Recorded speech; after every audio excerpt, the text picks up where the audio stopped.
ఆర్టీసీని క్రమంగా ప్రైవేటు పరం చేయడానికి ప్రభుత్వం రంగం సిద్ధం చేసింది. త్వరలో తీసుకురానున్న విద్యుత్ బస్సులను ప్రైవేటు కంపెనీకి అప్పగించి వాటి ద్వారా నిర్వహణ చేయించేందుకు ఏర్పాట్లు చేస్తోంది.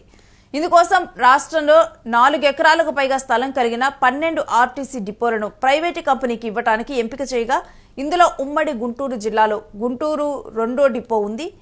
సదరు కంపెనీకి ఆర్టీసీ స్థలంతో పాటు ఆస్తులు ఇచ్చి నిర్వహణ బాధ్యతలు అప్పగించనున్నారు.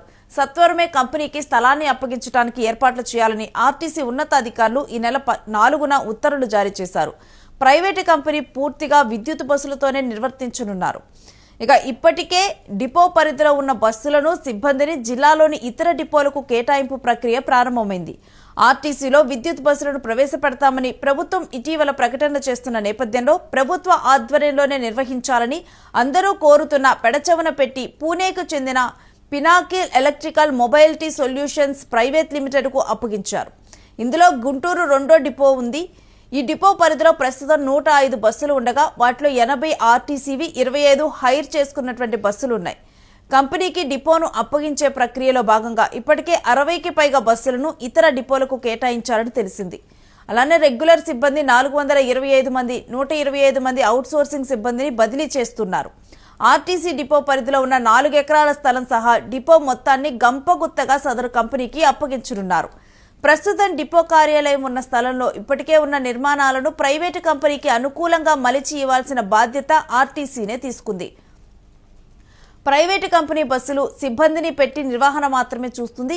ఇప్పటికే ఆర్టీసీలో అద్దెకు తీసుకున్నటువంటి బస్సుల విధానం నడుస్తూ ఉండగా ఈ విధానంలో ప్రైవేటు బస్సులు ఆర్టీసీ పేరుతో నడుపుతున్నారు. కానీ ప్రస్తుత విధానంలో ఆర్టీసీ స్థలాలు, ఆస్తులను కూడా ప్రైవేటు కంపెనీకి అప్పచెబుతూ ఉన్నారు. దీనిపై ప్రయాణికులు, కార్మిక ఉద్యోగ సంఘాల నుంచి వ్యతిరేకత వ్యక్తమవుతూ ఉంది.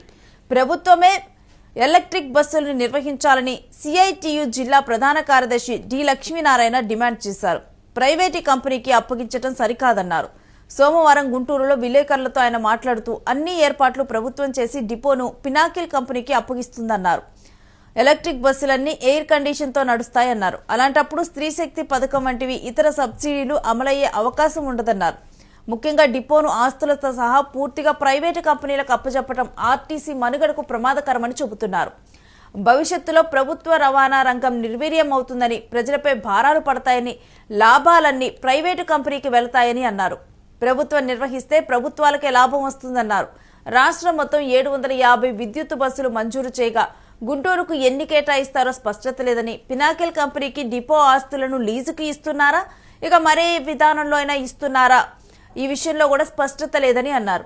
ఈ విధానాన్ని తక్షణమే ఉపసంహరించుకోవాలని, ప్రభుత్వమే విద్యుత్ బస్సులు నడపాలని, లేదంటే పెద్ద ఎత్తున ఉద్యమిస్తామంటూ హెచ్చరించారు. ఈ సమావేశంలో సిఐటియు నాయకులు కె శ్రీనివాసరావు, సాంబశివరావు పాల్గొన్నారు. కళ్యాణదుర్గం టీడీపీ నాయకులు దేవినేని ధర్మతేజ అన్నగారికి జన్మదిన శుభాకాంక్షలు.